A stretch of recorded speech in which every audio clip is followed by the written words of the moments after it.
Hello, ladies and gentlemen, and welcome back to the Underdogs podcast. And let me tell you, it is the second episode, and we got a good one. Just reacted to the championship games this weekend. Got a couple basketball topics, some good ones that we'll be talking about. So, should be a good episode. How are you feeling today, Jacob? I'm doing good. I'm feeling That's great. good. And, I have something to point out real quick. Let me just give me 2 seconds. Okay, so for me right now, it is 2 a.m. For him, it's 5 a.m. We did not Yes. just find out the scores. We got addicted to a video. Anyway, let's start off with our first segment, as always, Underdogs of the Week. The Underdogs of the Week. Yeah? So, maybe you want to explain it again just in case we got some new viewers this episode? The Underdogs of the Week is going to be me and you selecting a couple of guys that, maybe lower end tier guys that had a great game.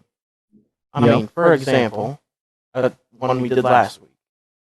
Rui Hachimura putting up 30 points in his last Wizard game. And he got traded after that.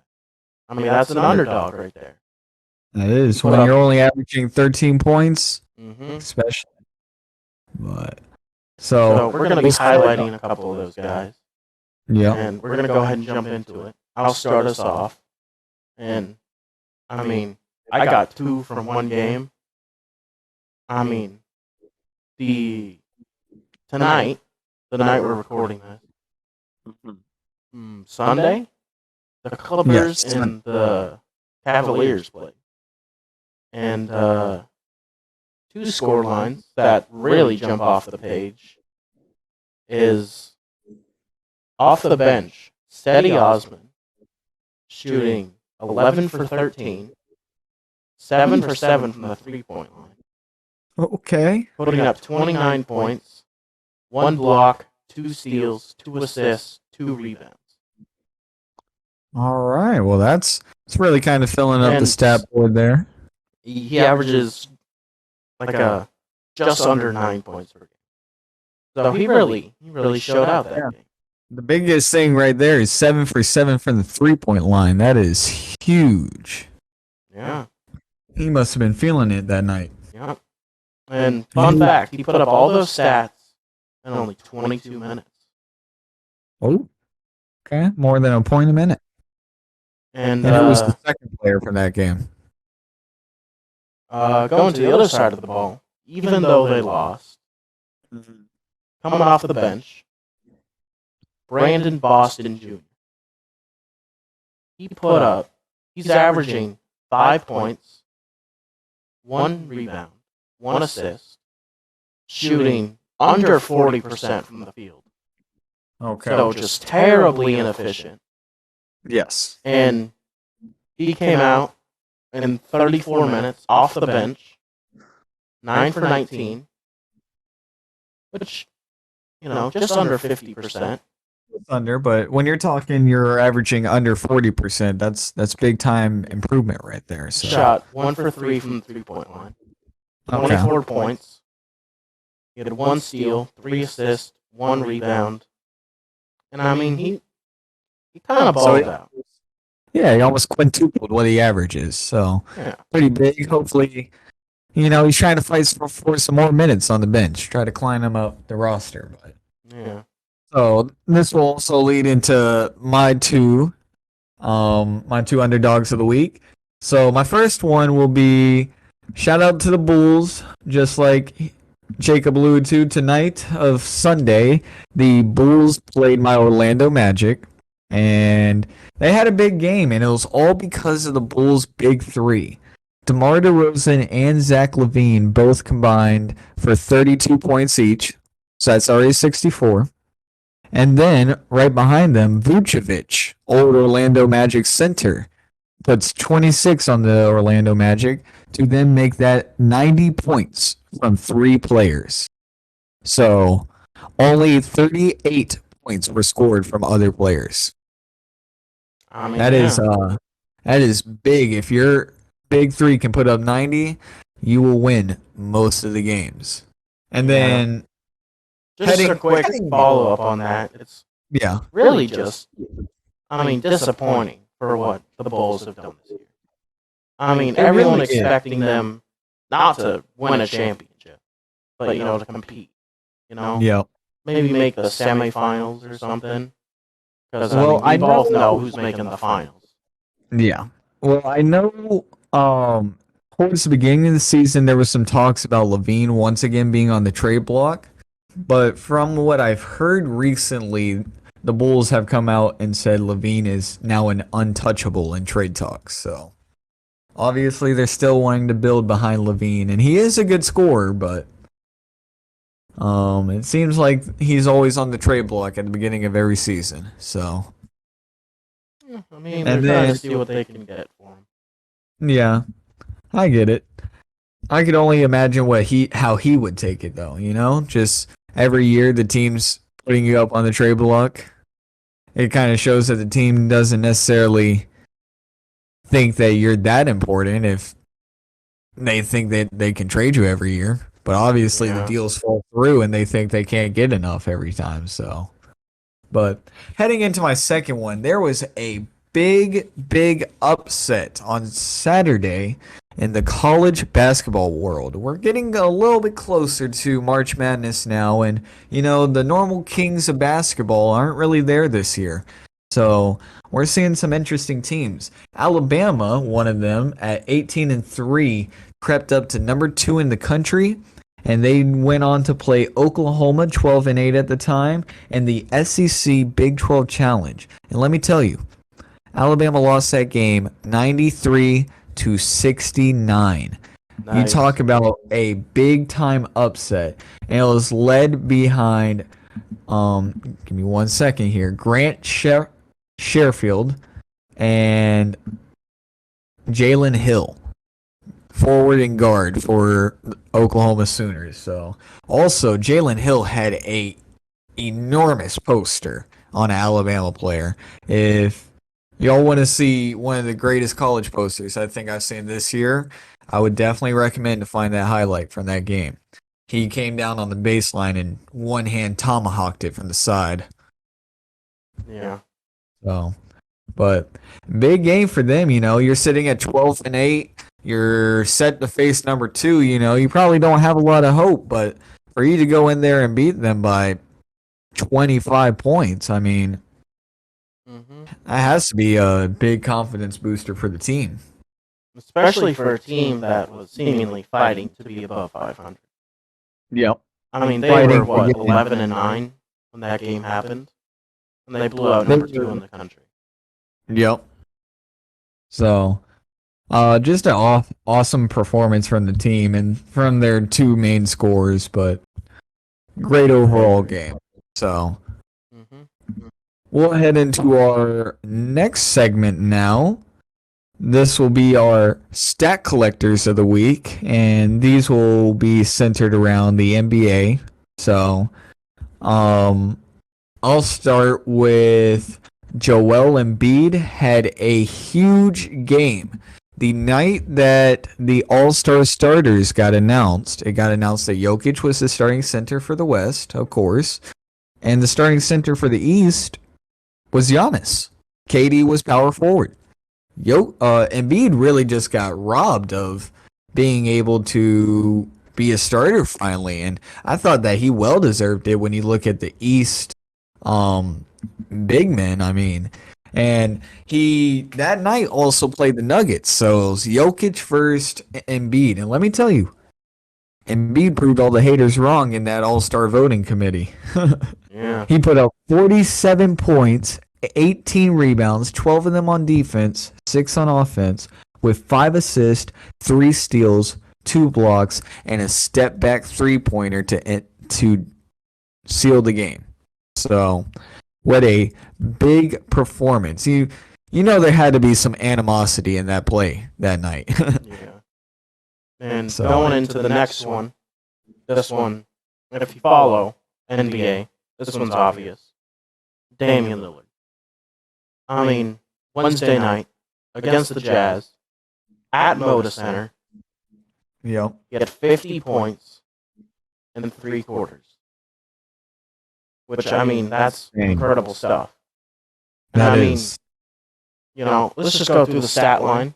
Obviously, stat collector, so we didn't get just points. 60 points, 3 steals, 8 assists, 7 rebounds. And He was just all over. Yeah. He's always been the guy there, and they've been trying to find him a second superstar or build him a solid roster around him to compete in the West, but it's a hard conference to compete in for sure. And if they can find him a true second star, I really think Portland's on the rise for being a dangerous team, but that's if they can. And Fernie Simons is getting there, so yeah. I've heard that. If you don't know that with how many points or how many 60-point games Dame has, he's only behind Kobe Bryant, one of the greatest of all time, and Will Chamberlain, the most freak of nature the NBA's ever seen. Yep. And not to mention the 60-point game that he had was the most efficient in the history of the NBA. And I mean, this is Damian Lillard, right? They're not sagging off. No. I mean, they're in his face. Yeah, they know to respect Dame, but Dame's a different guy. Yeah. He's a really good shooter. He's an efficient scorer. I mean, it alludes to the stat sheet. Just to add to that, when we had the Kyrie Dame conversation a couple days ago, Dame got most of his points from the layups and around the rim. Mm-hmm. And I mean, Utah doesn't have great defensive bigs, but I mean, it was just so cool to see. It's always fun to watch a good Damian Lillard game. That's some of the best TV you can watch. Especially when he turns up in the fourth quarter, and if it's at the home stadium, you hear that whole stadium go Dame time. I remember when I lived out there, I went to it was Trailblazers versus the Celtics. Kyrie was on the Celtics. I was finally going to watch my favorite player play. The day before the game, Kyrie got injured for the rest of the season. But we're watching, and it gets to the fourth quarter, and everyone, once Damian Lillard got checked in, the whole stadium just erupts. Dame time. They were all wrong because the Celtics made a 18-point comeback in the fourth quarter to win the game. I think Marcus Morris had like 35-plus points that game. But it's a cool atmosphere there. That city really rides for Damian Lillard, and you can tell he kind of feeds off their energy. So yeah. I mean, we're gonna go into our next thing. Yep. Which is probably the most controversial thing right now in the NBA world. Maybe not. The NBA All-Stars. I mean, it's always controversial when you let the fans be responsible for 50% of the voting. So a lot of fans have biased takes and stuff like that. I think they definitely made some good decisions here, and there's definitely some players that deserve to be here and are here. But then there's some that just make you scratch your head. Do you want to take the West? I take the East? Something like that? Just real quick thing. We were the night we were starting to make the podcast. Yeah. I told him about what the first NBA All-Star votes were looking like, and I mean Austin Reeves was there. Austin Reeves. De'Aaron Fox wasn't there. Sabonis wasn't there. I mean, it was crazy. And it's part to do with how the fans kind of want to meme it a little bit when it comes to All-Star voting. But we'll dive right into it. So starting with the East, we got a team that's kind of playing small ball in a sense, but two of these guys are 7 foot. You just kind of forget. But starting off with point guard, you got Kyrie Irving getting a All-Star starting spot for the first time in a while. He's averaging about 27 points, 5 rebounds, 6 assists, a steal and a half, 2 steals. So he's definitely deserving of one. He's had a great stretch. I mean, 3 weeks of 30 plus point games quite often. So I think he deserved to get into that point guard spot. Heading into the next one is Donovan Mitchell.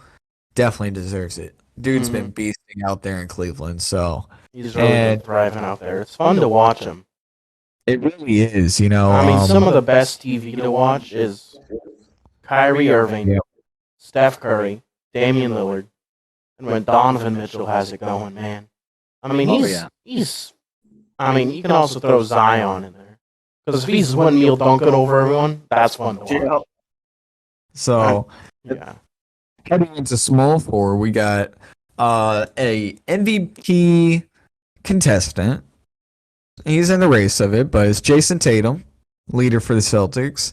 He's definitely had a great couple of years in a row. He's finally, I think this is his first time getting the starter nod in the All-Star game, if I'm not mistaken. And just to go back, this makes Kyrie Irving's 8th all-time All-Star game, Donovan Mitchell's 4th all-time All-Star game, and Jason Tatum's 4th all-time All-Star game. Power forward, they'll be running Kevin Durant in his 13th All-Star game, averaging 30 points per game. I guess this is also if Kevin Durant can get healthy in time to play the All-Star game. So, and I mean, just something quick, because people might think you just took a shot at Jason Tatum. I mean, the front court for the East is out of this world. I mean, if Jason Tatum didn't make it, Joel Embiid did. Yeah. And Kevin Durant would have been a small forward, power forward, Giannis.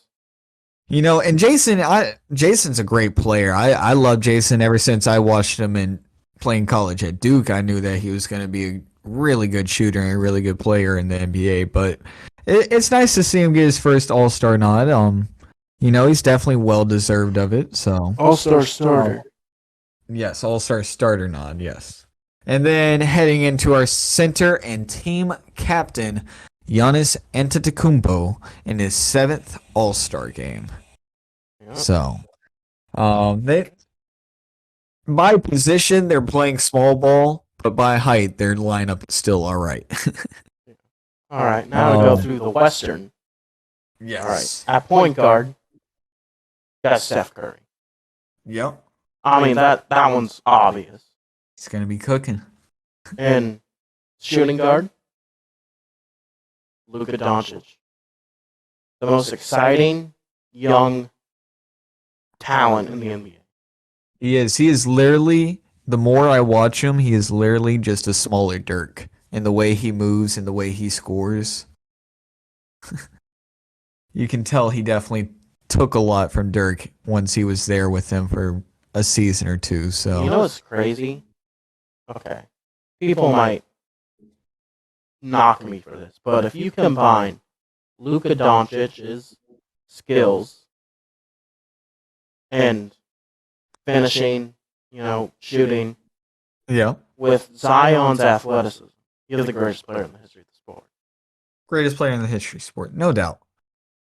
If you have that type of vertical, that type of strength and speed, explosiveness, and then Luka Doncic's skill to just get open with simple step backs, simple spin shots, and stuff like that, for sure. He would be the most unstoppable player. I would have to agree with that statement. Yeah, and that forward, small forward, we have the team captain, obviously, LeBron James. Yep. I mean, this is his 19th All-Star game. Yeah. It's just crazy. Ever since they've implemented the captains and All-Star draft, I think LeBron has been a captain every year since. So it's pretty much a given to see him there. I mean, you think of basketball, you think of either Michael Jordan, Kobe Bryant, or LeBron James. Yeah. And then even if you don't know basketball, you know those names. So. And probably Steph Curry. Yep. Now tell me power forward, because I'm looking at power forward right now, and I can see where this might cause some controversy online. Yeah, it's Zion Williamson. I mean, Zion's a monster. When he's playing, he's a monster. I can just see that the fans aren't going to want him there because of injuries. Or certain people, they think that he was injured too much in the year, so someone who should have been playing and averaging the same numbers should have gotten in there before him. But when he plays, no team has an answer for him. I haven't seen a team have an answer for him yet. So you can't go hack a shack on him because he can shoot. Yeah. So And I mean, we already mentioned this, but the center, obviously, leading Nikola MVP front runner right now, Nikola Jokic. Oh yeah, one of the greatest. I mean, if MVP voting was right now, he would three-peat. Yep. And I mean, I just want to say this real quick. Yes. Jokic is a two-time MVP, right? Going for his third. Mm-hmm. He's leading for it. He's only made the All-Star game 5 times. Yeah, he really actually came on late in his career. I'm gonna research this right now, but I know if I'm not mistaken that Jokic was actually a second round pick. He is. I want to figure out what exact pick that is because 41. 41, that's what it is. All right. And I mean, yeah. I just want to mention something real quick. Yes. While he was getting drafted, there was a Taco Bell commercial. Yep. I remember him telling that story. Yeah, that's Have you ever seen? I saw this video recently talking about that, and I thought it was funny. Back when Josh Hart was still a Laker, there was a game where Josh Hart got a rebound and a putback layup, and it was within the shot clock, and this was for game, right? And as soon as the ball leaves his fingertips, before it even touches the basket, they go to commercial. They don't even show the play on TV. And then they realize what they did, and they cut back from commercial. The play was over, and he missed it. So imagine if he makes that. He makes the buzzer beater, and it's this great putback layup, but it was never seen on TV. Yeah, that'd be funny. The forgotten. This next topic, we went through the All-Stars. Yep. Actually, we should talk about possible snubs. Just go through this real quick. I personally think because Steph was injured for a good portion of the season, Shea should have gotten the nod. Well, especially Shea's been averaging a steady 30, and it's crazy. And once OKC really gets those draft picks turning into good players, they're gonna have a dangerous team surrounding Shea, and that's gonna be a dangerous team coming here soon. If I had to pick a snub, I mean, of course, we talked about it already. Joel Embiid definitely got snubbed, I have to say. Over who? Durant? Because he's been injured? That's what I would have said. Durant's been starter so many times. You could have Durant come off the bench, and if he was still injured by that time, you just have a different reserve come in. But, yeah, I would have definitely taken out Durant there and put Joel Embiid in there. The guy's a beast, and he doesn't really get that nod on the East very often for the starter. It seems like. Yeah, and I mean, I just want to mention that let's take predictions on who you think the reserves are going to be. Let's just name like 3 or 4 each. I'll do Western Conference. All right. So if I had to pick some reserves for the Eastern Conference, I mean, I'm looking at guys like Pascal Siakam, DeMar DeRozan, Jaylen Brown, Trae Young, probably Julius Randle will sneak in there if All-Star voting is correct. I could definitely, just because of how the meme picks would have gone, since he's been doing pretty good on the Wizards, Kyle Kuzma sneaking into the All-Star reserves.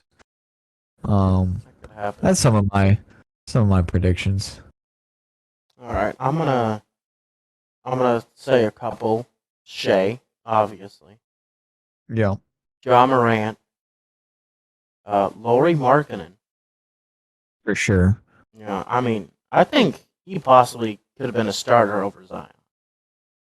I was thinking that too. Him or Sabonis was also on the Yeah, top of my and mind, but Sabonis. I'm gonna say. I mean, oh gosh. I mean, I feel like did Zion deserve his spot? it's definitely a little overhyped. I think he could have definitely been a reserve, and it could have felt right to everyone. But making him a starter is what seems outrageous to the people. Because I mean, I feel like Laurie Markkinen and Sabonis have been better players this season. Well, yeah, especially playing without the injuries to stop them. They've been playing all year, so Laurie Markkinen being the leader of his team, Yeah. and when no one expected him to. So, but we'll head into our next topic here, and I alluded to this about Oklahoma upsetting Alabama on Saturday. Well, let me tell you, that was one of 7 upsets in college basketball on Saturday. It was a huge day, and I'll just take you through some of these scores. So, of course, we started off with Alabama. Final score Oklahoma 93 to Alabama 69. Following that, we had Mississippi State beat number 11 TCU in overtime by 7 points. And then we had Missouri beat number 12 Iowa State by 17 points. Creighton beat number 13 Xavier by almost 20 points. West Virginia beat Auburn by 3. Um, Charleston, who was 21-1 at the time, lost to Hofstra by 4. And number 20 Miami lost to Pittsburgh by 3. Then we almost had Clemson, number 24, drop a game to Florida State. They won by 1. So it was an interesting day to watch college basketball. My Buckeyes also played later that night, but they didn't have a good game. Our freshmen played good, but none of our seniors or juniors stepped up like they should have against Indiana. But big day. It's making you think how March Madness is really going to shape up this year. And one thing that's always kind of made me like March Madness more than NBA playoffs is the idea of one and done. Yeah. It's not a series. That game is the important one. You can't say, "Oh, we'll get them in the next one." Oh, it's because we played them away that game. It's just one and done. They tell you where you're gonna play, and if you win, you advance. Um, I'm hoping that we see some interesting teams in the finals this year. I want some peacocks. I just want someone we've never seen in there before. Yeah. That's all I'm asking for. I mean, with the way college basketball is right now, you very well might. I mean, the blue bloods are ice They're right dying now. down, and Kansas is your highest ranked one at the moment. So, Yeah. uh, where's why can't I find the rankings? I mean, I mean, it's kind of crazy, you know. Um, I mean, teams that we've known forever as just the well, dominant force. your 2 North Carolina ones you can chalk up to North Carolina finally moving on from Roy Williams and Yeah. Duke finally moving on from Coach K. It's going to take a while for new systems to develop there. So I think that's 2 that we could have maybe guessed, maybe not this bad of a transition because it still is Duke and North Carolina. But Kansas is falling off. I mean, Gonzaga 4 losses. That's usually unusual to see. Um, and Villanova is not really up there. I mean, we're gonna see some interesting teams, and I mean, you could see a Purdue versus Houston. Who would have said that by the beginning of this year? Yeah, and you're forgetting one, which is Kentucky. Yes, Kentucky Don't has know had where they are. horrible fall off. My Gamecocks men's basketball team beat Kentucky. I mean, they are having a bad year. They came close to actually upsetting Kansas on Saturday, but That's a Kansas, rivalry. yeah, Kansas with a late game pull away ended up winning by 10 plus. So Kentucky spiraled out of control towards the end. Just a fun weekend in sports, really. Really is. Also, another storyline happening in NCAA basketball right now is that we have a player. He plays for the College of Detroit Mercy, Antoine Davis. He is actually very close to breaking the single season points record in NCAA. I mean, that's crazy. I've never heard of Detroit Mercy, but I'm rooting for the guy. That's a big stat to break. Yeah, that's something pretty major. Haven't really heard of anyone kind of like even being talked about doing that in a while. Yeah, it's cool to see. Yeah. Definitely weird to see a college basketball player averaging 26 points. It's not something you see normally. Yeah, But it's quite the sight. And just moving to our next topic. yeah. Our refs in the NBA have too much power. When I say this at this time, people are obviously thinking about the Lakers Celtics game, Yep. which decided the outcome of the game. It really did. The difference between a win and a loss. The refs decided that. You look at the replay of the play, and I don't think there is no possible way they could have not heard that. It looked like there was enough force on that slap to the forearm to sound like he was slapping him in the face. Yeah, and it feels like there's a lot of games this year that the refs are deciding. You know, one thing that's really killed me is the technicals. I think players are getting technicals for some of the dumbest things, like bouncing a basketball in frustration after he missed a shot. I mean, he's not bouncing it in a very ridiculous way where he's shooting at a fan's face. He's just like, boom, and they're technical. I mean, that's huge to give a player a technical. And then even in that game, it was funny. Patrick Beverly coming over to the ref with a camera saying, "Look, he had photo evidence." Then the ref looked at him and said, "Technical." Yeah. But yeah. It feels like that. Another game that came to my mind earlier in the season was a clear foul when what's his name? The Sacramento Kings and Warriors played a game. I don't know if you remember this, but it was a game leading 3, right? Yeah. Final seconds. Klay Thompson jumped, smacked his arm, right? Yep. Completely disheveled the shot attempt. No call. And it's kind of crazy. It feels like the refs have a bit just like I understand they're human. They're gonna miss things. Yeah. That's obvious. But it feels like they need to pay so much more attention to detail at the last 3 seconds of the game than compared to a minute into the first quarter. Yes. I think you can also say the same thing for refs all around all leagues. I mean, I look at both of the playoff games this year in college football playoffs were both heavily to do with officiating. I'm not going to say the teams that won because of officiating, but officiating played a big part in both games, and you don't want to see that happen. And and I think refs nowadays in all sports are flag happy. And it's just like you can't touch anyone anymore on offense, it seems like.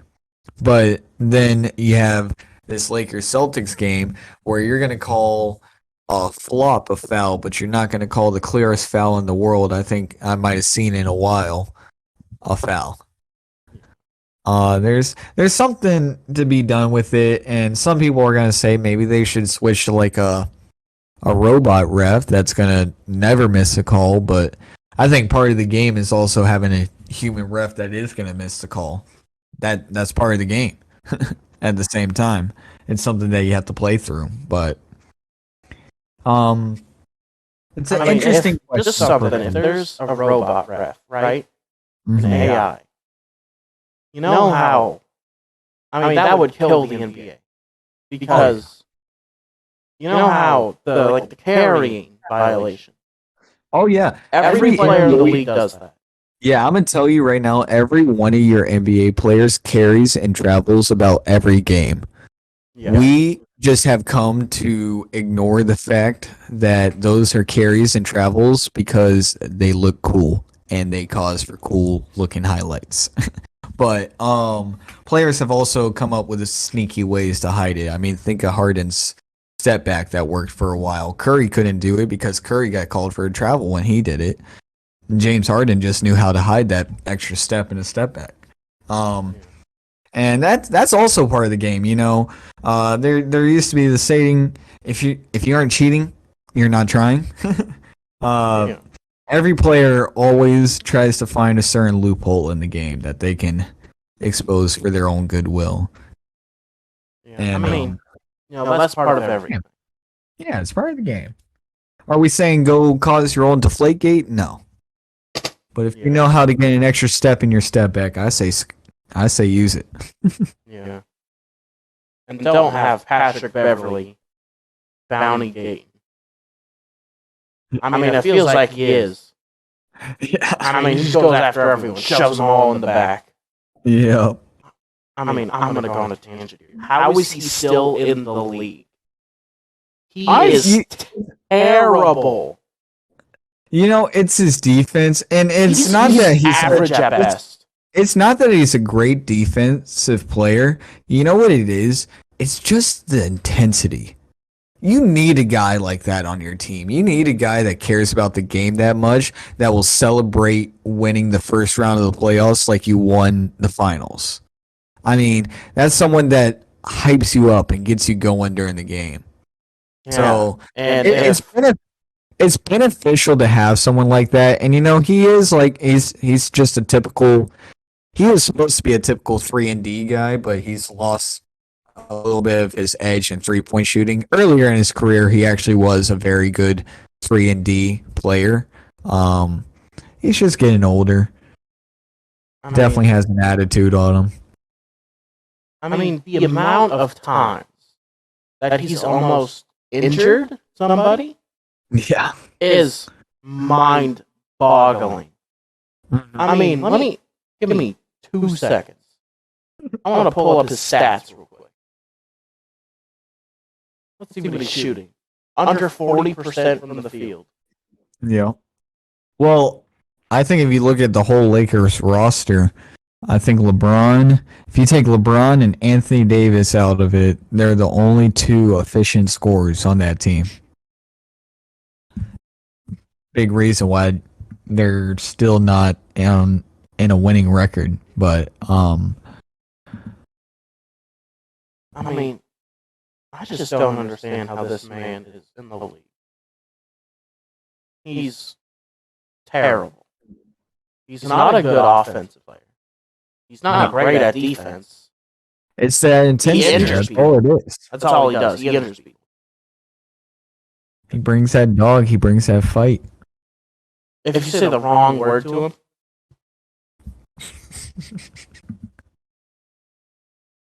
I mean, intensity is good. But I'd rather have intensity like Westbrook. You know, that's an intense guy. You know, the amount of motion he shows when he dunks. I mean, back in OKC, I mean, that's what you want. Intensity. not someone who just goes hurt people for fun. I mean, if you look at him the wrong way, you're dead. Well, you're not dead because he wouldn't kill me. He's 6'1", 180. I want to go back to what I was saying here. Lakers have signed a lot of players trying to become a nice 3-point shooter for them because that is something they've been missing for a while. Let me tell you, their leading 3-point percentage guy is Thomas Bryant, the center, at 44%, which is actually That's really good. it's impressive. But then after that, it goes Lonnie Walker, 38, Matt Ryan, 37, Austin Reeves, 36, Patrick Beverly, 34, Troy Brown, 34, Dennis Schroeder, 33, Kendrick Nunn, 33, LeBron James, 31, Anthony Davis, 29, Russell Westbrook, 28, Roy Hachimura, 14% so far as a Laker. But they're an abysmal shooting team. I mean, that's what they're missing. In a league that's so heavy on 3-point shooting, you wouldn't think it's that hard to find one really good 3-point shooter. I mean, they're just getting all the wrong guys. They really are every time. I mean, why would they make a trade for Rui Hachimura? I mean, they could get Buddy Hield. Right? Yeah, Buddy Hield would have been so much better. Nothing against Rui at all. No, it's nothing. But It's what just they need is shooting. they didn't need another defensive-minded guy, and that's what Roy's more focused on in his play is defense. They just needed a simple score. But it's interesting to always watch their moves and watch how bad they fumbled the bag on every move. Yeah. It is fun to see Russell Westbrook at least flourish a little bit more off the bench finally, though. It is. That is nice to see. So, heading into our last basketball topic of the episode. This is mine. I introduced it. Okay. I made this one. Should the NBA increase the amount of teams? And the reason I say this is everyone and their mom can see scoring is way up. I mean, that's clearly obvious. And I mean, I have a few little references here to talk about. I mean, yeah. The level of 150-point games I've seen this year, crazy. Yeah. And half of those aren't even overtime games like you're used to seeing. Like, this is end of regulation. A team finished with 150 points to 140. Yeah. And I mean, that's crazy. You never saw that. I remember when I first started watching basketball, I mean, you would normally be impressed when a team got to 120. Okay. And the thing I want to talk about is the example, right? In the 80s. I mean, this is, quite a ways ago. But we're still talking Larry Bird and Magic Johnson, like some very, very quality Hall of Famers. So guys that could easily be putting up the amount of points that these guys do in today's league. Yeah. And I'm looking at the points per game in that era. I mean, we're looking at 110 probably average. The highest I see is 118. This is in the 92 season, 91-92, right? Yeah. And I mean, I'm going to go over to the 95-96 season. The highest we get is 105. And there's about maybe a little over, maybe under 10 teams averaging 100. And in the 91-92 season, all but 3 were averaging over 100. And the thing that decreased the scoring was the addition of the Grizzlies, the Raptors, and that made the expansion drafts.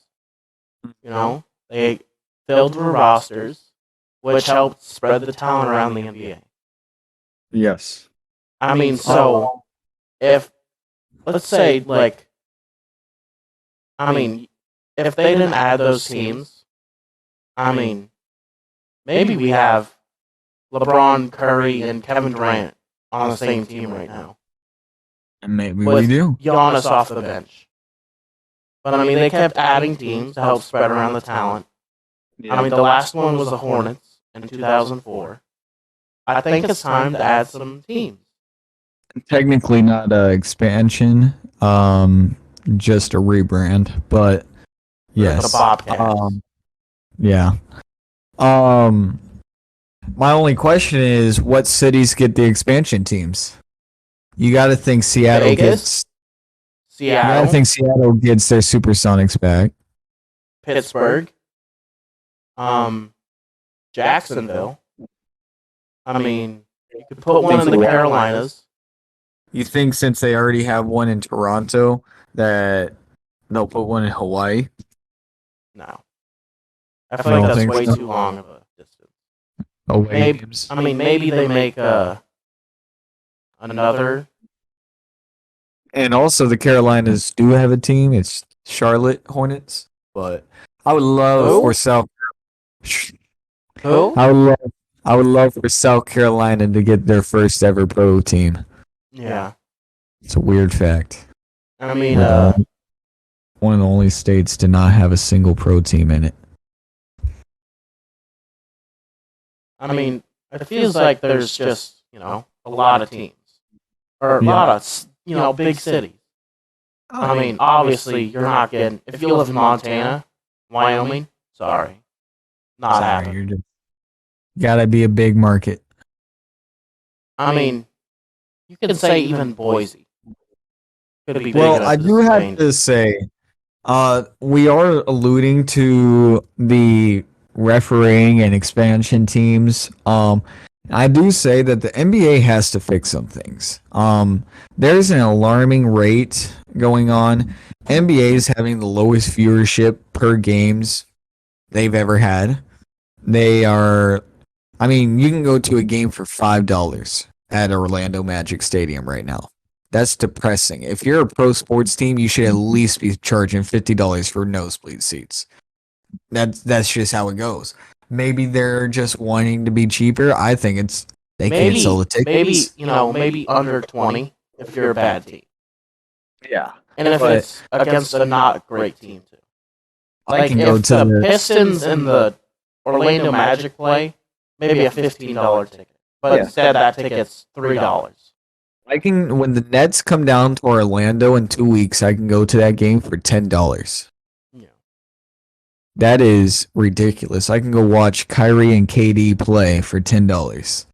That's two of your biggest marketed players right there. But it's definitely alarming how bad the NBA is tanking right now, and it seems like they always go through this. And then a new amazing person comes in. It's the decline happening in the 80s, and of course we got the draft that produced Larry Bird and Magic Johnson, which then blossomed into the greatest rivalry of the 80s and early 90s, and league was starting to tank again, and Michael Jordan took off, and league started to tank again. Kobe came in, league started to tank again a little bit. LeBron came in. We haven't had a player take over. As of right now, Victor Wembanyama is making a lot of noise and is looking like one of the prospects. You could say Zion, in a way, did, but the views are still going down, and Zion's been in the league. John Morant has been in the league. Obviously, they weren't the answer. Victor Wembanyama is gonna. I think that's gonna be the big one. I mean, a 7'4", absolute demon on the court. I can definitely see it, but I think it's kind of crazy to think that a guy that was hyped up like Zion, as much as Zion was since like early high school, the fact that didn't say viewership. Well, there's a couple of things that need to change. True, maybe that is part to play, is that no one can actually watch him that much. But and just something to real quick. it's crazy how it's still tanking with the expansion of the international stage. I mean, Jokic, Giannis, Embiid, Ben Simmons from Australia, Wembanyama, Luka, Dirk. Kyrie Irving. Yeah, I mean, yeah, there's a lot of international players. You know what's funny is that I remember when Kyrie announced what was that the Olympics got played last with basketball. 2016 when Kyrie Irving announced that he was going to play Olympic basketball for USA, every Australia fan was fuming because Kyrie was born in Australia. They thought that he should have played for Australia. He grew up in USA. He grew up in New York, but he was born there. So I remember everyone online was like, Kyrie Irving should be playing for the Australia team. Why would you want to? How even with all of that, viewership is still tanking. I mean, I feel like, in Serbia, because of Luka, viewership should be up. It really should, and it's crazy to think. And I think there's a couple things that play into it. I think it's the fact that you got like record number of fouls in games, record number of free throw shot per game.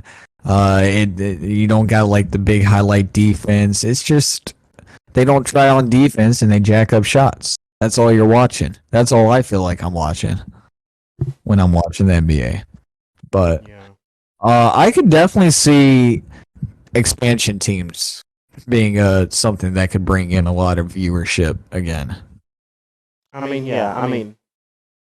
Seattle, that is obviously the big one. Oh, Seattle, if they're going to do an expansion team, a set of them, Seattle's going to be one of them. There's no doubt. Seattle's been petitioning for the Supersonics to come back for the longest. Yeah, let's say there's if it's two teams, I think it's going to be the Supersonics and maybe Jacksonville, a bigger city. Maybe, is there a team in Virginia? No. They might put a team in Virginia. Like Long Beach, Virginia? Yeah, I could see that. Just a bigger city. And maybe if there's two. Yeah, if they do two, like two on each side, maybe Pittsburgh and Jacksonville, and then Vegas and Supersonics.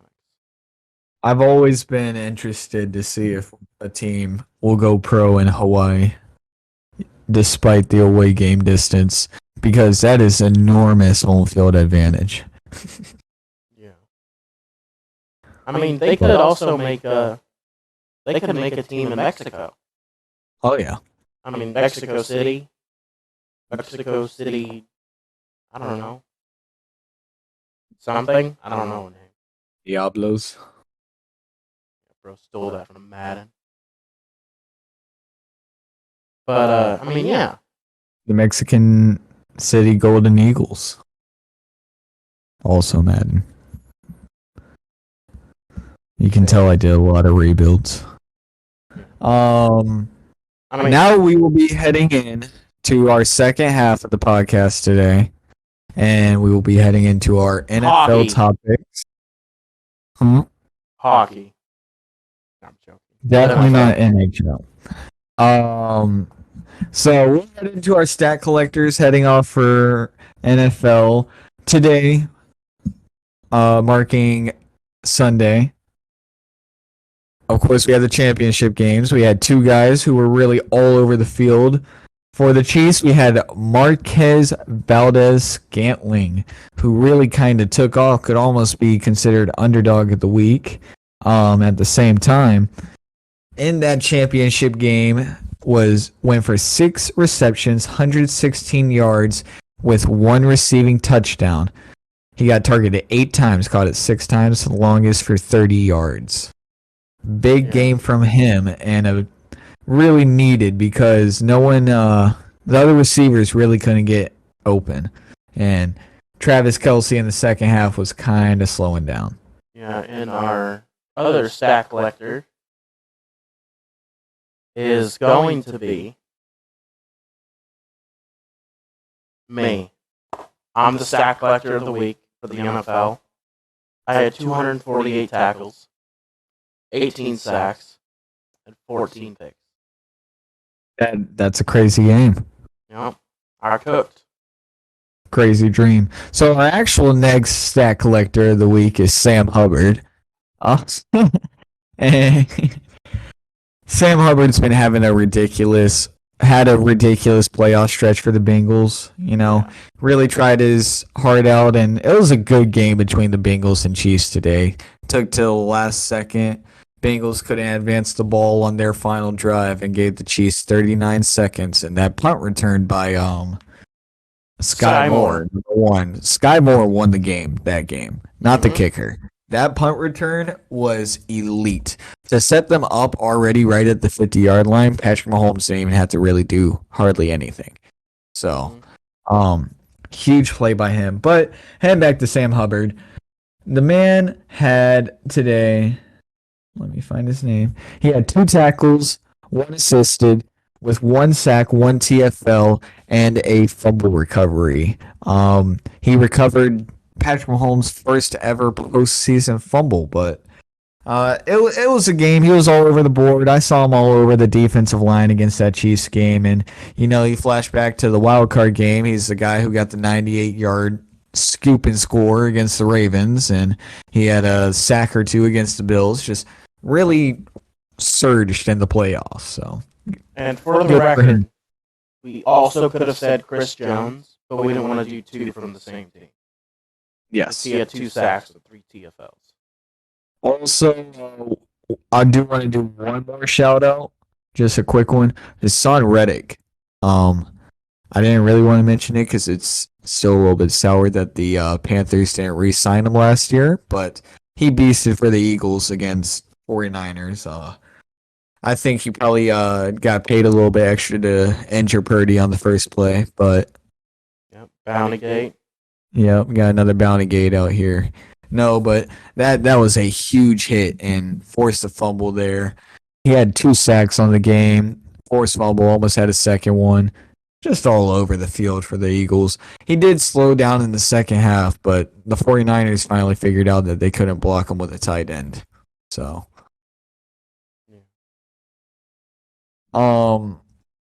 So that's our 2 stat collectors, or 3 stat collectors of the NFL for this week, and now we're just gonna head into our reactions to the playoffs. We started off at 3 with a game of against 49ers against the Eagles. It was a very hyped up game. It was Purdy and Hurts had just faced in college, not about 2-3 years ago. They were going to be the youngest quarterbacks to match up with each other in the championship game. And, number 1 defense versus number 1 offense. 49ers got robbed. I was rooting for the 49ers, and I could have taken a 49ers loss, but to lose like that, that's not how you want a team to lose. Yeah. And I can bet you can ask all the Eagles players too, and the Eagles players, that's not how they wanted the 49ers to lose that game either. Yeah, they didn't want to. I mean, they didn't try to injure their whole team. No, no one does that unless they're coached by Sean Payton. 49ers they've always had this injury bug thing about their team for the past couple years, and this year they finally were managing to stay healthy across the team except for quarterback. And then Purdy came in and made the run, and first play on offense, he goes down, and then backup quarterback goes down with a concussion. And I think personally they would have been better off running Wildcat for the entire second half with Christian McCaffrey and run Debo at halfback than just throw Brock Purdy back in there, because Purdy could not throw. You could tell he didn't want to push it deeper than 5 yards because he couldn't with his elbow. It was unfortunate, but I don't doubt that the 49ers will be back in that game again next year. That defense isn't going to change much, and all they got to decide is which quarterback they want. They can win with anyone, so. Yeah. Also, talking about the first catch of the game, Devontae's one-handed catch, greatest catch of the playoff series, that never was a catch. The ball hit the ground. Devontae gave the key word to the offense that basically, offense will hide a word. So let's say they say banana split. The offense knows that means I don't think I actually caught the ball, but they're calling it a reception. So let's hurry up to the line, beat the replay, and get a playoff so they can't replay this play. And that's what they did. They got to the line, they snapped it, they couldn't replay it. They ran another play, and they showed the replay right after that play, and it showed ball slipped right through his hands and hit the ground, and he scooped it again on the ground and ran up with the ball like he caught it. I think that had to be the greatest play in the game because to be able to beat replay in today's game is very hard. They're very fast about replay. Yeah, and for our Super Bowl picks that we did last week, one of us went 0 for 2. The other one went 1 for 2. How does it feel being a loser? You I have to ask. The Bengals one was close, and I got robbed. My other one never had a chance, but it's all right. One never had a chance. It's all right, and you win some, you lose some. They made a run. I chose them right at the beginning, and I think the game would have been different from the 49ers standpoint if Purdy is in there the entire game, but the Eagles definitely came out there to play. I mean, they came out with some fire behind them. I mean, they were coming out shooting. Heading into the second game of the night, unless you have any more takeaways from the 49ers Eagles game that you want to mention. I have one. All right. Jalen Hurts is pretty good at the whole football thing. He is. He's gotten pretty good. And Greg Olsen actually made a very good point during the game as to where people have been questioning, too, that is Jalen Hurts a good quarterback or is he really just a product of the talent around him? There's always kind of that a system quarterback. Yeah. Look at the game where Jalen Hurts got injured this year. When Gardner Minshew came in, they went 0-2. They immediately got hurt. They didn't lose 2 games in a row the whole entire season. And as soon as Jalen Hurts went out, they did. So that right there shows you the value of Jalen Hurts to the team. Yes, the team has a great team around him, but also they schemed that offense very much around Jalen too, and what Jalen can do at quarterback. Yeah, and I mean, I don't know if you saw, but Sirianni compared him to Kobe and Michael Jordan. Yeah, because not as like their players, but their his work ethic. Yeah, his biggest one was Jalen Hurts was playing through injury, so he was like it was very Michael Jordan flu game esque. Big compliment to say, but he definitely has a winner mentality. There's a lot of quarterbacks. There's he's set up to get a big contract. Yeah. So now we're gonna head into the night game, which was of course the Chiefs Bengals, the closer game. This game was not ruled by injuries and flags and tempers. But it was what is looking like it might shape up to be more of a rivalry than the Bills and Chiefs was supposed to be. Yeah, so because Josh Allen's ass. So far, Joe Burrow is still 3-1 against the Chiefs, so he can still laugh at that record. But Mahomes got the game this year. It was a good game and it lasted until the very end to decide the game. Wasn't as much offensive scoring as you might have thought going into the game when you're talking Patrick Mahomes versus Joe Burrow, but there was a lot of big plays. One that stood out to me was the Bengals down by 7, 20-13. It's 4th and 4. They're in Chiefs territory. They go for it. And instead of taking the check down to get the first down, Joe Burrow rifles a 30-yard pass downfield to Jamar Chase, and he mosses 2 defenders on 4th and 4 at the 5-yard line to set up the game-tying touchdown.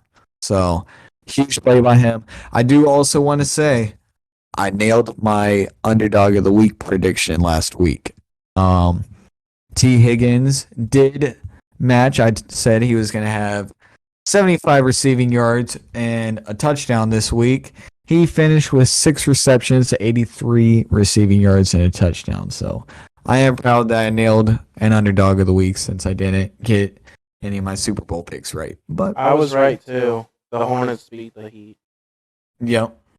And he got Terry Rozier being leading scorer for the Hornets.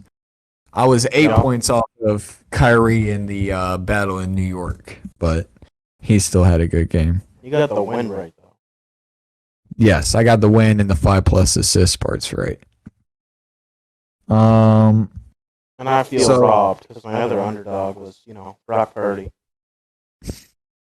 Yeah, and he never got a chance. Hey, all the 49ers fans feel like they got robbed. Yeah. Let me say, Nick Bosa was looking like a warrior in that game too. If you were watching the game, there was a moment where he got collided into while he was standing, just waiting for the punt return to be over so he could walk back onto the field. And the player got blocked and swiped at his ankle, and they were removing some pads off his ankle, right? Like, one side of his sock was just starting to be stained red all down his ankle. The dude was bleeding down there. He obviously got cleated or something on the play. And then on the almost safety tackle for loss he had on Jalen Hurts, he got up, and then he had blood pouring down his arm from a cut on his arm. Dude was just out there being a warrior, trying to do everything he could for that 49ers defense to hold strong. But when your offense doesn't have a quarterback and that 4-stringer was pretty much handing them the ball left, right, and center, the Eagles just set them up in bad situations. But it was 2 good games, and I definitely think the championship games consisted of the 4 best teams for the season. So yeah, I agree. It'll be an interesting one. It's setting up into our next segment. Our first look at the Super Bowl, of course, is going to be the Chiefs versus the Eagles. Patrick Mahomes versus Jalen Hurts. 2 QBs that were just playing. No, that is not the battle.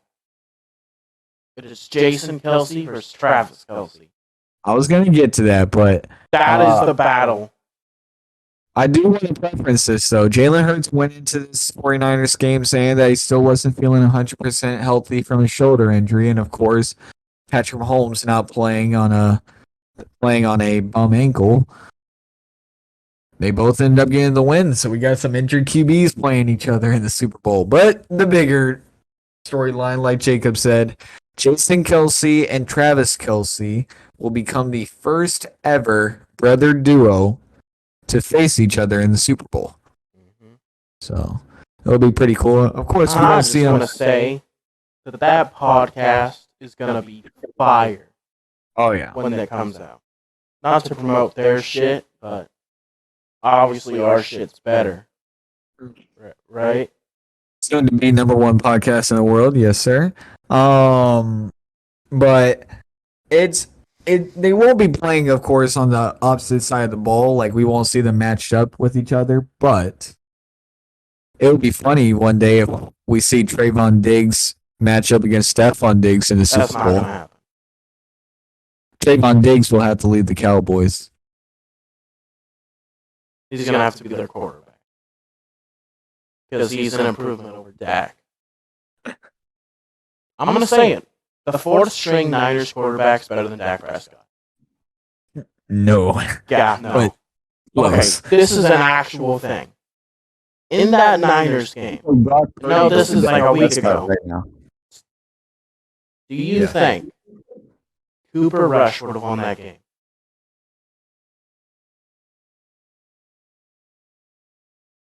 No. I think he would have played better. He would have played more conservative. I still don't think he would have won the game, but I think it would have been way closer, even as close as it was. But biggest thing was the turnovers with Dak, the 2 picks. I don't think Cooper would have had the 2 picks. Yeah. Cooper would have just taken the sacks or throwing Yeah. it away. But um, I'd rather Hoover likes taking the sacks. I'd rather take Brock Purdy over Dak Prescott right now for sure. Obviously, clearly. Um, I'd also rather take Kirk Cousins over Dak Prescott. Look at the numbers. Kirk Cousins has never They even come both close. suck. The biggest thing is Kirk Cousins never come close to the amount of fumbles or interceptions that Dak Prescott puts up in a season. But they both Kirk suck. Cousins, Kirk Cousins is surprisingly. He has a good touchdown to interception rate when you look at every season. He won't win you a Super Bowl. Which team got first rounded? Oh, right, the Vikings. If they played the Cowboys, they would have won. If the Giants played the Cowboys, they would have won. The Cowboys faked out their fans so hard by beating a washed up Buccaneers team. Yeah. And getting once he had 5 touchdowns in that game, I'm like, oh god, he really gave Cowboys fans way too much hope. They always have hope. Well, they do it to themselves. That's why everyone hates the Cowboys. It's just because the fans they can't admit when their team is garbage, like the rest of the NFL. I mean, I've admitted that the Panthers are garbage for the past 5 years. Of course, every year I'll also say that we're going to go 15-1 again and go to the Super Bowl again. But same with the Jaguars. You got to have a little bit of optimism, but you don't got to be a Cowboys fan about it. Yeah. But I mean, I have to say this real quick. Yes, it is the funnest thing after a Cowboys loss to go on Twitter. Oh yes, it brings so much joy to me. Let me tell you, I got some posts that I just want to read you real quick. I actually saved these for our podcast, and it's some Cowboys memes. And one of them, think of the Cool Ranch Doritos bag, right? Dak Prescott on the front of the Doritos bag. What is the flavor? Trash. Not a year. It was a goofy one, but it was a funny one. And then there was one. It was like, Dak is a good quarterback. He just has to work on his footwork, his mental IQ, his passing, his drop back skills, his handoff skills, his pocket presence, his and the list just kept going on and on and on. And goes, but other than that, he's a good quarterback. Yeah. But the Cowboys memes do go hard. I can't lie, NFL memes just go hard in general. I remember on Christmas Day, when the Panthers beat Detroit and they put up like 500 all-purpose offensive yards on them out of nowhere. Shocker The Panthers on the Detroit defense. Well, yeah, but for the offense to put up that many yards in a game was unexpected for this season. So, I don't care if it was a Detroit defense. I was not expecting 550 yards. We beat them, and our Instagram social media team posted a video that goes, "Welcome to Charlotte. We're nothing as good as any other city, but, we're Charlotte. At least we're not Detroit." And that was just the whole ending of the video, and it just kept on cycling. At least we're not Detroit. Yeah. We're not Detroit. We're getting so off topic. It's all right. Super Bowl. Right, let's go. Super Bowl. Who you taking? You taking Eagles or Chiefs? I'm gonna ride out with Mahomes. I'm taking the Chiefs by 18 touchdowns. I'm gonna take the Chiefs 38-35. I think it's gonna be a very high scoring affair. Mahomes is gonna get his ankle right. I think he's gonna pick apart that Eagles defense. I think he's gonna be clinical about it. I'm taking Eagles 35-31. Just like you said, I expect a high scoring game.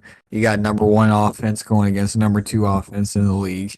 I think what edges this out is that on paper, I think the Eagles' defense is better. By far. And I think that's what's going to measure it out because Jalen Hurts will be able to play quarterback like he has all year as an MVP caliber.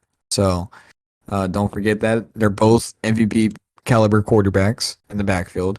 Patrick Mahomes, the only difference is that he has the experience. It's the only difference with the Chiefs roster right now is that they would have more experience. And the difference than is the Eagles roster. at the quarterback position is Jalen Hurts, an MVP candidate, and Mahomes, And probably Mahomes, the greatest MVP. quarterback we've ever seen in the history of the sport.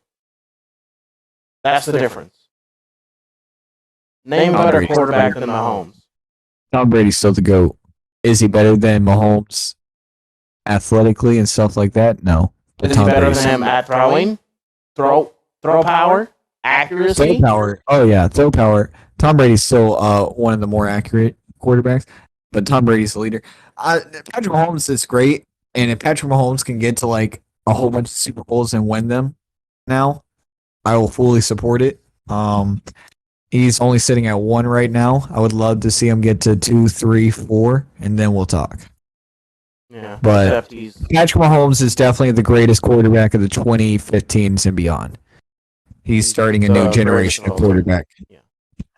Can't call him the greatest of all time yet. The most talented of all time. Let him. I'll say the most talented quarterback of all time.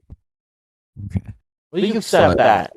I mean, you can argue it, but I'll accept it. He's a very phenomenal player. I'm gonna just give it till he reaches his 30s. Until I say anything, I'm scared I'm gonna say something about him that's good, and he's gonna get injured like every one of my other players that I like. So or heading just into our suspended next from the topic. league for some reason. Heading into our next topic, talking about my Panthers earlier. Panthers finally made their decision at head coach. Yep, they hired Hitler. I mean, Frank Wright. You know, they Sorry. I had the wrong document pulled up.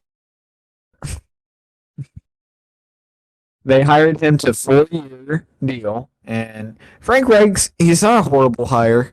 I can't lie, he's not the one who I expected them to hire, or who would have been my first option.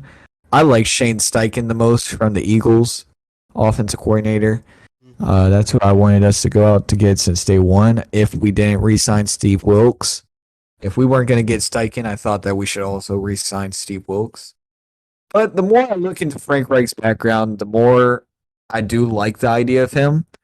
Fun fact about Frank Reich is that when the Panthers started in 1995, he was the first quarterback to throw the first passing touchdown for the Carolina Panthers. I told you that. It was all over my Instagram page. Yeah, But, I told you that before he was a candidate. We were talking about this like 4 weeks ago. I said Frank Wright. Anyway, Sorry. the biggest thing I like about his background is his quarterback rooms. Obviously, he's had some good ones. He's been in coaching rooms where he was quarterback coach for Peyton Manning. He was quarterback coach and offensive coordinator for Phillip Rivers, who is a Hall of Famer. Even though he doesn't have a Super Bowl, his stats are there. Andrew Luck, who, and he caught him at the end of his career when he was about to retire, but he still got to coach him for a little bit. Let's not forget that he was a part of the Eagles team as the offensive coordinator for that 2017 Super Bowl run where when Carson Wentz was playing in the season, he went 11-4 under Carson Wentz and had Carson Wentz looking like an MVP caliber player. Yeah. And then went on to win the Super Bowl against Tom Brady, like I just said to go. That's a big win with Nick Foles at QB. Obviously, you're calling a good offensive game. Let's not forget the Philly special. Yeah, that was a bad signing. And then when you look at his time on the Colts, I think the biggest, most surprising thing that I actually look at when I look at his time on the Colts is that even in all those seasons where they're cycling through those quarterbacks, they're cycling through bridge quarterbacks, he still managed for 3 years in a row to have a top 10 offense in the league. I mean, yeah. I mean, their offense is run dominant. It was, yeah. I Especially mean, they have when one of the better O lines in the league. And yeah, he did start off with a disappointing. What was it, like 2, 3, 5-1, something like that? It was 2 or 3 wins and then 5-1 to end it off, and he got fired. He's the sixth coach now to get fired in the same year that he's also hired to a new team. Most coaches take a break in between their jobs, but he's the sixth one to do that. The last one to do it being Ron Rivera. Yeah, But I mean, you should just be happy that you didn't Colts it and you hired someone like Jeff Saturday. And I was really scared we were going to go for another defensive mind. Another fun fact about this Frank Reich hire: he's the sixth ever Panthers head coach. Okay, we are a young team, of course. We haven't been through a lot of head coaches. He is out of all those other 5 guys, he's our first offensive-minded and offensive backgrounded coach. Every other coach we have had has been a defensive coordinator that has risen through our ranks as a coach and then became head coach. So, for once in our career, we have an offensive mind at the helm. And I think in today's league, obviously that's important. When you look at the teams that made the playoffs this year, out of the 8 teams that made it, only 1 team had a head coach with background in defense, and that was Sean McDermott for the Bills. Yeah. Every other coach had an offensive background. So obviously there's something big changing within the league. Because it used to be the defense, Yeah. Heading into our next. Also, if I had to give it a grade, the more research I've done about Frank Reich, I'm gonna give the Panthers A-. I'm glad we only kept it 4 years and we didn't go out there and do what we did with Matt Rule and gave Matt Rule 7 years guaranteed. That was a terrible decision. Yeah, Matt Rule only stayed 4 years, well, 3.5 technically. So 4 years signing Frank Reich, that seems like the perfect number for me. I'm gonna give it a B+, mostly because I mean, we have to be. I think Steve Wilkes said he's not coming back. Isn't that right? Yeah, he's not.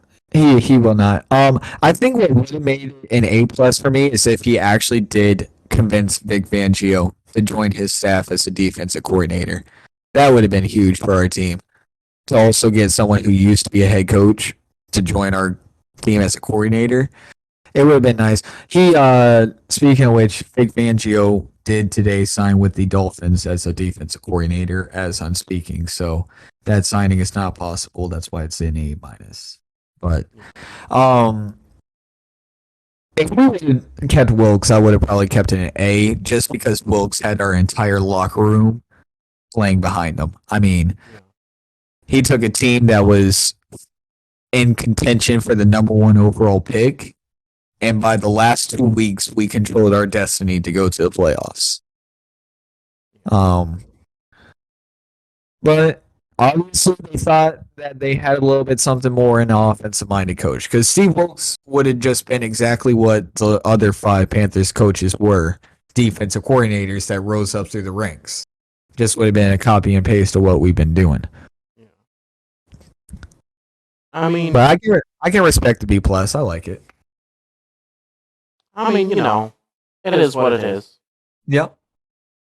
You had to get it done. You have to, if you're gonna go in, you can't go into re-sign period without your head coach. You gotta have that done so you know what you want to go forward doing in the off season as soon as possible, and get your coach on speed with it. But heading into our next topic, I found this rather funny. Stetson Bennett himself, double 2-time back-to-back national championship, was arrested today on public intoxication charge. How are we feeling about this? Just something real fast. We have a little Google Doc for podcast notes that we just like write up, for topics. This guy spelled Stinson Bennett with one T at the end of Bennett. It's two. And that Man, just kind of ticked me off when I saw it. I type But- fast and I think later. Completely different. This is hilarious to me. I mean, guy was, clearly out partying. At least he wasn't pulling a Henry Ruggs. Or a James. It's nothing James bad. At Fortnite. least it's show. So the preliminary investigation found when officers arrived, they located the man Stetson Bennett and determined he was intoxicated. The police statement read, Bennett was taken into custody, transported to the city detention center, and charged with public intoxication. So, obviously, he was somewhere, got a little bit too wasted. He was either being too loud, too rowdy, or he was falling over in front of the business, because that's about the only reason they're calling the cops on you. Most of the people will just let you be, kick you out of the place, and not advise you to drive. But he had to be pretty rowdy, I would think, to get the cops called. Yeah. And another topic on the coaches. It came out that Kellen Moore, the offensive coordinator for the Cowboys, won't return. Yes, I did see that too. I mean- one's Say what you want. Kellen Moore, he's made that offense top Yeah, five almost every year. he's built a good offense. He's had a quarterback that's pretty much, funny enough, a reincarnation of Tony Romo, pretty much. Someone that gets you to the playoffs but doesn't win you the games in the playoffs. It'll be interesting to see where he goes. There's talks about him still leaving to go for just a different coordinator spot, but I see him going for a head coaching spot. I think he's deserved a head coaching spot with what he's done for that offense. Yeah. Also, there's a lot of momentum going towards defensive coordinator for the 49ers, D'Amico Ryans. There's a lot of heat around his name becoming the Texans' next head coach. So, as of right now, that's what they're looking at. And Harbaugh officially met with the Denver Broncos, but turned down their contract and option. So, Yeah. I don't know who Denver is going to be able to convince to take over that team, but it's going to be interesting. I mean, whoever gets that job is getting a bag. Yeah, you're going to get a bag, and the team, the owners are going to have to understand that it's going to take time. Because if this wasn't a fluke year for Russell just adapting to a new team, then you're really in some trouble. Then you're dumping off a guy who has about $30 million in cap hits, and he doesn't even play like a fourth of it. So Yeah. how can he trade that? Then you're going to have to release it and take cap hits and not even free up the amount of space that you should, and yada, yada, yada. You don't have draft picks. Mm-hmm. You trade them all for them. Yeah. And maybe you do something funny. Imagine Seattle Seahawks and Denver Broncos trade Russell Wilson for Geno Smith. That'd be the funniest thing ever. Imagine. That would be like when Matt Rule released Cam Newton just to sign Teddy B for 1 year, just to sign Cam Newton the next year. At one point we had Sam Darnold, Teddy B, and Cam Newton all on roster. So we were paying the guy that was paid to back up Cam Newton, and then paying the guy that was being paid to back up the backup, and then we paid Cam Newton to back up the guy who took his spot, and to back up the guy who was backing up him. It was all sorts of messed up. I hated Matt Rule's time at the Panthers. It was a silent hate. I tried to support him. Once he was gone, I let it all out. But heading into something else that I saw today on ESPN, I found interesting, and being a Panthers fan, you see quarterback and shoulder surgery, you kind of get alarmed. Justin Herbert had a surgery today or this weekend on his torn labrum. So that's a pretty big thing to get a surgery on, and we'll have to see. Sometimes it can take multiple surgeries through the off season to get it right.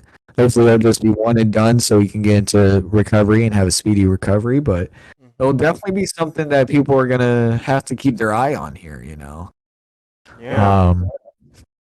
Trust me, as a Panthers fan with Cam Newton, I know quarterbacks and shoulders are scary.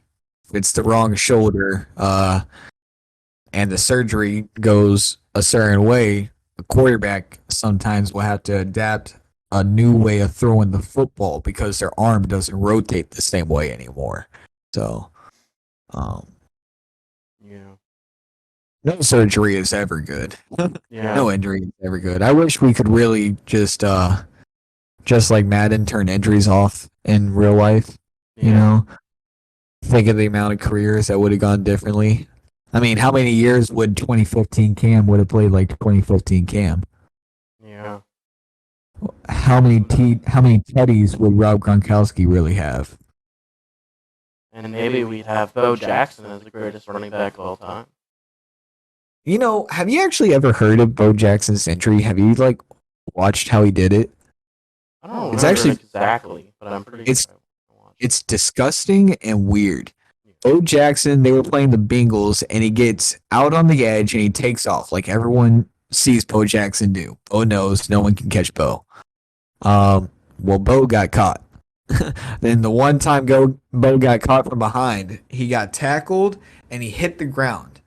And he said he felt like he knew his hip got dislocated. So he's on the ground, he rolls over, he goes bam, and relocates his hip himself so he can keep playing. What he doesn't know is that how he relocated his hip was completely wrong, and it caused internal bleeding, which then caused horrendous trauma in the area. And it was just unhealable. I mean, he could never come back from it. He just wanted to get back in the game and not tell the injury staff so they didn't have to stop the game for an injury. So he tried to be tough and popped back in, and I mean, he didn't even know it. Internal bleeding is scary. Yeah. But I mean, we've come Would've to had a the great end of career. our show. As always, hope you enjoyed it. Yes. Hope you like me more than him, because I'm right, he's not. Trust me, I have a lot more right takes. I failed on the Super Bowl this year. It's all right. Panthers are going to be there next year, and the Panthers confetti is going to be raining, and CJ Stroud is going to be the quarterback. Mark my words. Everyone, Marking your words. I'm writing that down. Everyone, have a great week. Of course, we will see you this Friday at 4 p.m. Eastern time again. Make sure you like, subscribe if you want. Hit the post notice so you can get notified when we release it. I think we're planning on Friday being our mock draft 1.0, so definitely tune in. It should be exciting. So, thanks, guys. All right. Also, we have a Twitter, Discord. Join all that. That'll be in the description. Of course. And of course, comment down. Jacob's better. Or Benny's better if you think I am. What? No. They don't think I'm better. Now we're just making this too long.